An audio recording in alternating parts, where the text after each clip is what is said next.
What if I told you that there's a hidden God in the Bible, a divine figure whose name has been concealed for over 3,000 years? This God isn't just a forgotten figure.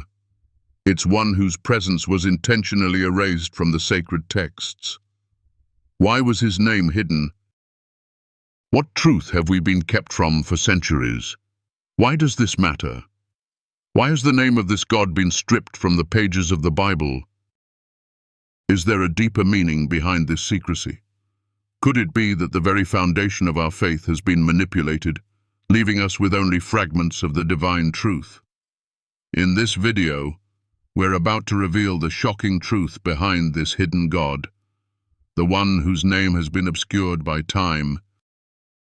You will learn the reasons why his existence was erased, and how that changes everything you thought you knew about the sacred covenant. We'll explore why this secret has been kept from us and what it means for our spiritual journey.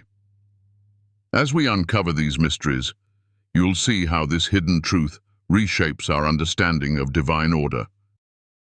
Could it be that we've been misled? Could the true meaning of the covenant, the true connection between heaven and earth, have been lost all along? Take a moment to reflect and share your thoughts in the comments. Do you believe there's a hidden truth within the Bible? Like, share, and subscribe for more revelations that have been concealed for millennia. The truth is calling those who are brave enough to uncover it. Why did the angels fall?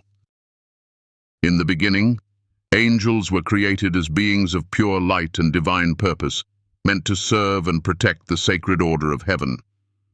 Yet, in a tragic turn, these celestial beings made a choice that forever altered the course of creation. Their fall was not a random event, nor was it a consequence of weakness. It was a deliberate, intentional act of rebellion.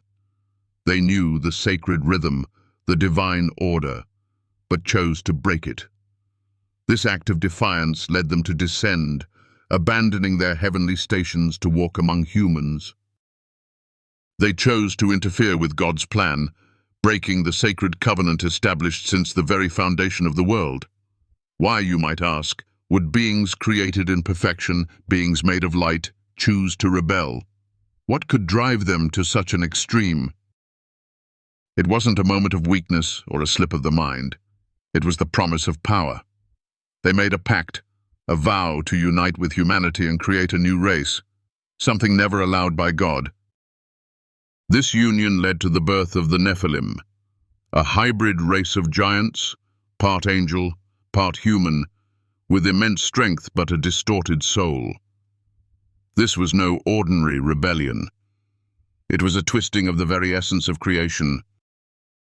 We can understand this better through the lens of temptation and desire. The Watchers, as they are called, were not merely seduced by human beauty, but were drawn to the possibility of altering the divine order itself. They brought with them knowledge that was never meant to be shared, secrets of the heavens, the arts of magic, and the wisdom of divination. What seemed like advancements to mankind were in fact tools of destruction, fracturing the very fabric of the divine harmony. They were not teaching for enlightenment, but for domination, leading humanity into chaos, away from the original covenant.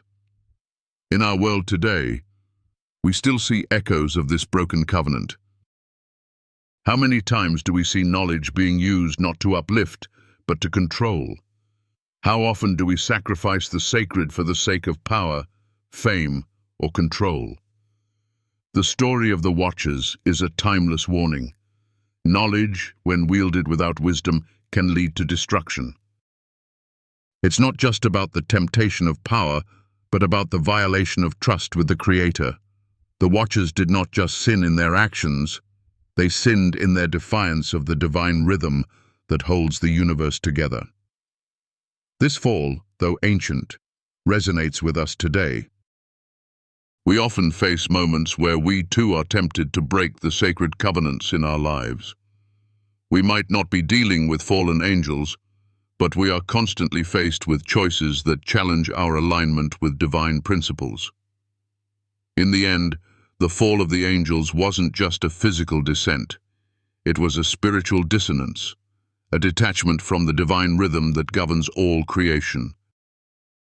The lesson here is profound. Breaking the rhythm, no matter how appealing the temptation, leads not to freedom, but to chaos and decay. Noah, the last to remember the sacred rhythm. Now, let's shift our gaze to Noah, a man chosen in the midst of an overwhelmingly corrupt generation.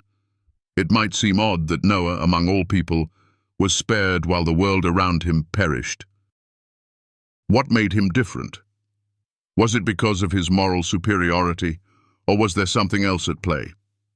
Noah is described as righteous in his generation, a phrase that often raises more questions than it answers. Why was Noah, surrounded by a people who had lost all moral bearings, still able to walk with God? What made him righteous when the world had become so corrupted that even the angels had fallen from grace?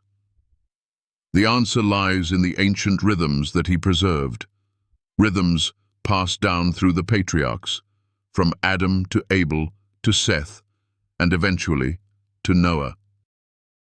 Noah lived in an era where the knowledge of God had all but vanished.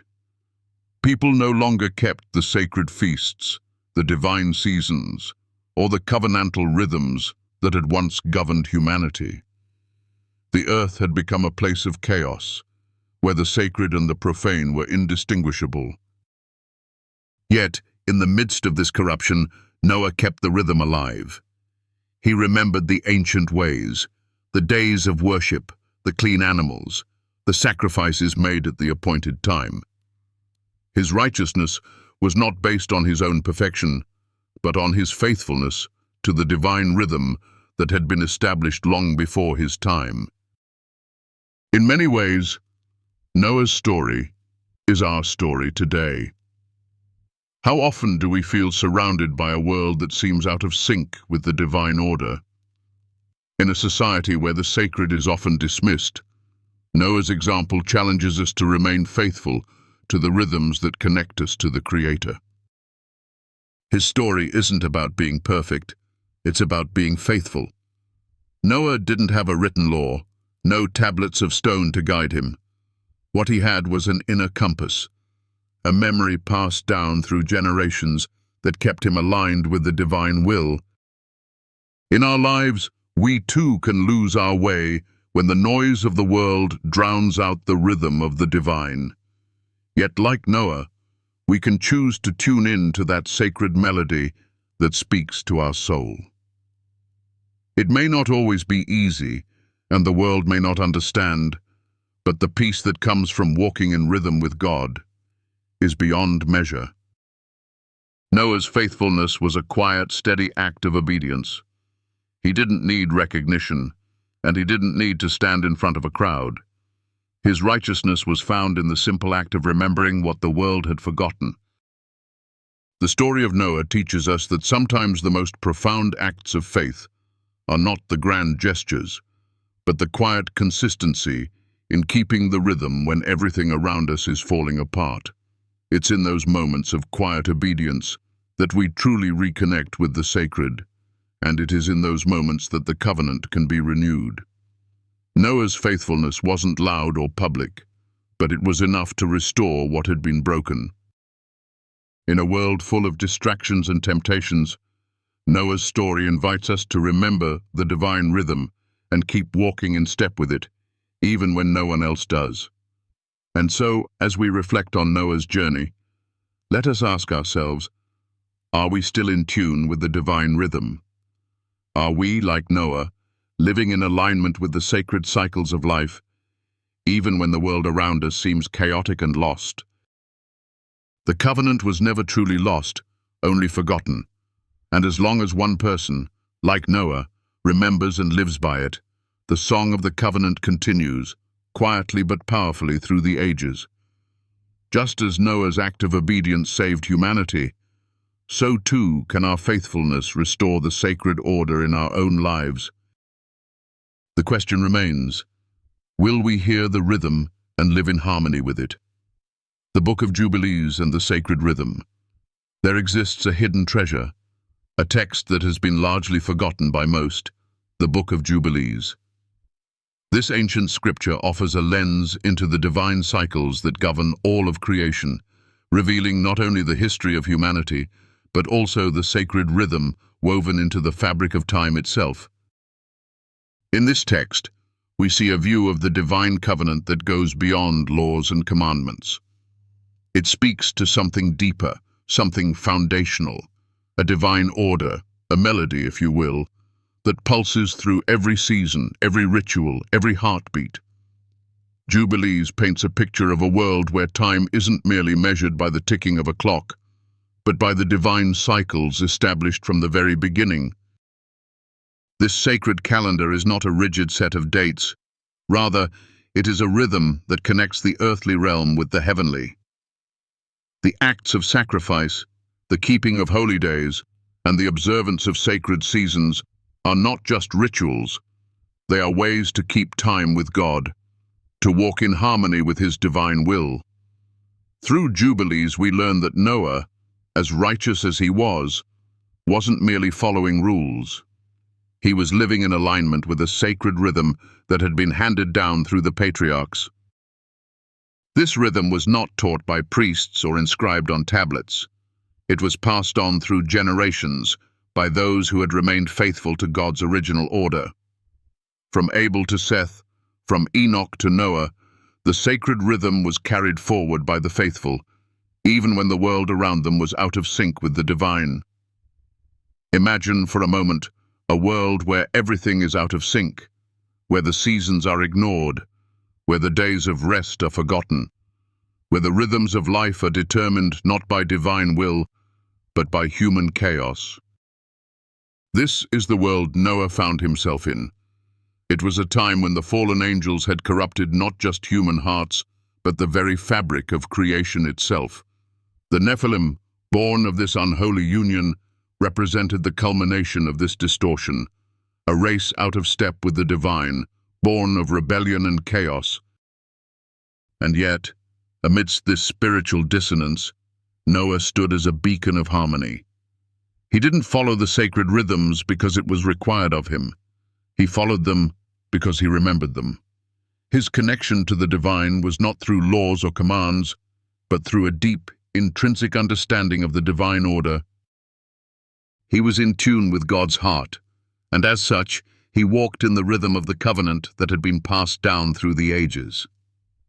Noah's story is more than just an account of survival. It is a testimony to the power of memory. It is a reminder that we don't need to wait for a grand revelation or a supernatural event to reconnect with the divine. Often, it is the quiet remembrance of what has been forgotten, the rhythms of life, the sacred cycles, that brings us back into alignment with God's will. In a world filled with distractions and noise, it is easy to lose this connection. But Noah's life tells us that as long as we can still hear the faint echo of that rhythm, we are not lost. The covenant is still within reach. Nephilim and the spiritual disruption. The Nephilim, those towering giants born from the union of the Watchers and humans, are often portrayed as fearsome creatures, beings of great power and strength. But their true nature runs deeper than their physical form. According to Jubilees, the Nephilim were not just an aberration of flesh, they were a spiritual disruption, a deep fracture in the divine order. Their very existence represented a violation of the sacred covenant, a distortion of the divine rhythm that had been established since the beginning of creation. What made the Nephilim so terrifying was not their size or strength, but the spiritual imbalance they created. They were beings out of sync with God's purpose for creation. They did not belong to the natural order, and their existence created chaos in both the physical and spiritual realms.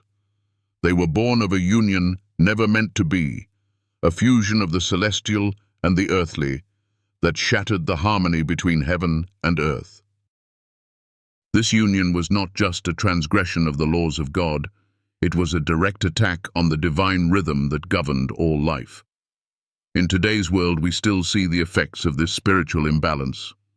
While we may not have giants walking among us, we live in a world where the sacred is often lost in the noise of progress, where human desires clash with divine purposes. The Nephilim are a symbol of this dissonance, the consequence of turning away from the sacred order in pursuit of power, knowledge, or self-interest. But there is more to the story of the Nephilim than their destructive nature. They are a warning to us all. In our pursuit of progress, in our hunger for knowledge, we must remember that not all wisdom is beneficial and not all power leads to peace. The Nephilim represent the dangers of going beyond the boundaries set by God.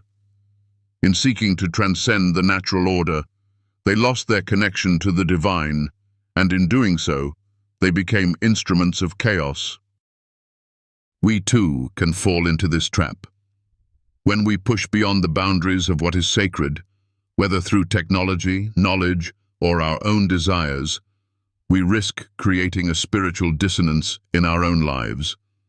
The Nephilim remind us that not all knowledge is good, not all power is divine, and that when we step out of rhythm with God's will, we too can become lost in the chaos.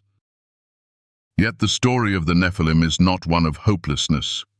It is a story that invites us to remember, to return to the divine rhythm, to restore the sacred order in our own hearts and lives. The Nephilim may have disrupted the world, but they also remind us that the covenant is stronger than any disruption. If we can find our way back to the rhythm, the dissonance can be healed and the divine order can be restored. The Nephilim story asks us a critical question. Are we living in harmony with the divine rhythm, or are we out of sync? In a world where so much is out of alignment, we can choose to be like Noah, holding steady to the sacred rhythms that bring us back to the heart of God. By remembering the covenant and living in tune with its divine rhythm, we not only restore our own souls, but contribute to the restoration of the world itself. So, I ask you, what is the rhythm of your life? Are you living in harmony with God's divine order? Or have you allowed the noise of the world to drown out the sacred song? Like Noah, we too have a choice to make. Will we remember and keep the rhythm, or will we fall into the dissonance that has plagued humanity since the days of the Nephilim? In the end, the story of the Nephilim and Noah is not just about giants or floods. It is about the rhythm of life, and whether or not we are willing to align ourselves with the divine purpose that has always been waiting for us. The question remains, will we listen to the music of the covenant, or will we let the dissonance carry us away? Noah's first act. After the flood. When Noah stepped out of the ark, the world around him was unrecognizable. The flood had swept away the corruption, the violence, and the chaos that had consumed the earth. The land was barren, the air thick with the remnants of destruction, and yet, in the stillness, Noah did not rush to rebuild. He did not seek shelter, food, or comfort, as the world had done before. Instead, the first thing he did was to build an altar. The first thing he did was to offer a sacrifice. At this moment, Noah's act wasn't born out of gratitude alone, though he surely was grateful. It wasn't out of fear either, though the devastation surrounding him might have warranted such a reaction. Noah's sacrifice was a profound, intentional act of obedience to the divine rhythm. He did not need instructions. He didn't need a priesthood to guide him. He knew exactly what to do. He remembered. He remembered the divine rhythm that had been passed down through the ages, from Adam to Abel, from Enoch to Seth, from Noah's father Lamech. This rhythm had been obscured by sin and rebellion, but it had never been lost. In a world shattered by chaos, Noah was the only one who still remembered the sacred pattern, the pattern of sacrifice, worship, and connection with the divine. His offering wasn't just a personal act, it was the restoration of a broken covenant. It was an act that brought the divine rhythm back into the world, an offering that spoke to the heavens, calling for the restoration of order, peace, and divine favor. This moment is powerful for us today. In the midst of our own struggles, when the world around us seems to be falling apart, how often do we look to restore the sacred in our lives? Do we take the time to offer something that aligns us with God's divine rhythm? Or do we, like the people before the flood, rush to rebuild on our own terms, seeking comfort and security, without considering the deeper spiritual restoration that is needed? The sacrifice Noah made was not one of mere obligation. It was an act of remembering the covenant. It was an act that, though simple, had profound spiritual significance. It was Noah's way of saying, "I am still in tune with the divine. I remember the sacred order, and I choose to live by it." In our modern world, it is easy to forget the sacred rhythms that God has established. We get caught up in the noise, the demands of life, the pursuit of success and survival. Yet, in the quiet moments, when everything else falls away, we are called to remember. Like Noah, we are invited to offer our lives in alignment with the divine rhythm, to restore the sacred through our actions, our choices, and our devotion. Noah didn't need a grand ceremony. He didn't need a temple or a priest. All he needed was the remembrance of the divine rhythm, and he acted on it. This is the lesson for us today. We don't need to wait for the perfect conditions or the perfect setting to restore the sacred. The rhythm is still there, calling to us, and all we have to do is remember the sacred order and the power of one. As Noah's sacrifice ascended into the heavens, it marked a pivotal moment in human history. It was the restoration of the sacred order that had been broken. Noah's quiet act, done in solitude and with no one watching, was enough to realign creation with God's divine rhythm. This single moment had the power to shift the entire trajectory of humanity. This is where the story of Noah becomes incredibly relevant for us today. We often think that change requires a grand movement, a revolution, a massive shift. But Noah's story teaches us that change begins with one person who is willing to live in harmony with the divine. One person who chooses to remember the sacred rhythm can make all the difference. When the floodwaters subsided, the world was still broken, still in need of healing. Yet Noah's faithfulness, his simple act of obedience, had the power to begin the restoration. In our lives, we may feel insignificant, like we don't have the power to change the world around us. But Noah shows us that the power of one person's faithfulness can change everything. It doesn't require a multitude. It doesn't require recognition or applause. It requires the willingness to live in harmony with the divine rhythms, to remember the covenant, and to act in accordance with that remembrance. We live in a world that often overlooks the quiet, faithful acts of those who choose to live in tune with God's will. We are drawn to the loud, the flashy, the revolutionary. Yet, just as Noah's single act of sacrifice had the power to reset the spiritual rhythm of the earth, so too can our quiet, daily choices shape the world in profound ways.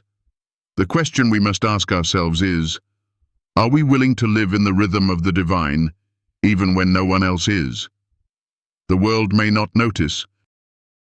It may not even seem significant in the moment. But when we align ourselves with the sacred order, we contribute to the restoration of the world. Our act, though small, has the potential to echo through the ages, just as Noah's offering did. Noah's story reminds us that the power of one person living in alignment with God's rhythm is not to be underestimated. We are all called to be like Noah in our own way, to remember the divine rhythms and live in accordance with them, no matter how dark the world around us may seem. The sacred order is still present, still waiting to be restored. And it starts with us. Each one of us, in our quiet obedience, can bring the rhythm back into our lives and the world around us. In the end, Noah wasn't just a survivor of the flood. He was the one who restored the covenant, the one who kept the rhythm. And in doing so, he gave humanity another chance.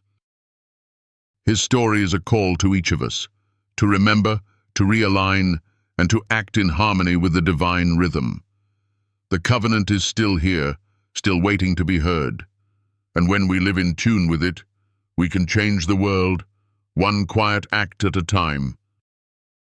As we come to the end of this profound journey through the ancient story of Noah, the fallen angels, and the sacred rhythms of creation, we are left with more than just a history lesson. We are left with a challenge, a call to listen to the divine rhythm that has echoed through the ages, patiently waiting for us to remember. Noah's story is not just a tale of survival. It is a reminder of the power that lies within each of us to reconnect with the divine order and to live in harmony with it, even when the world around us seems to be in disarray. Noah didn't need to be a prophet to make a difference. He simply needed to remember. He remembered the covenant. He remembered the sacred rhythms that had been passed down through the generations. And because of that, the divine order was restored. This story, like so many others in the Bible, teaches us that our true strength is not in the grand gestures we make for the world to see, but in the quiet, faithful actions that no one else may notice. Every choice we make, every moment we align ourselves with the divine rhythms, has the potential to bring about healing, not just for ourselves, but for the world around us. We are all called to walk in harmony with the sacred melody that has been passed down to us. In a world where the sacred has often been drowned out by noise, confusion, and distractions, it's crucial that we remember. The rhythm is still there. The covenant has not been broken.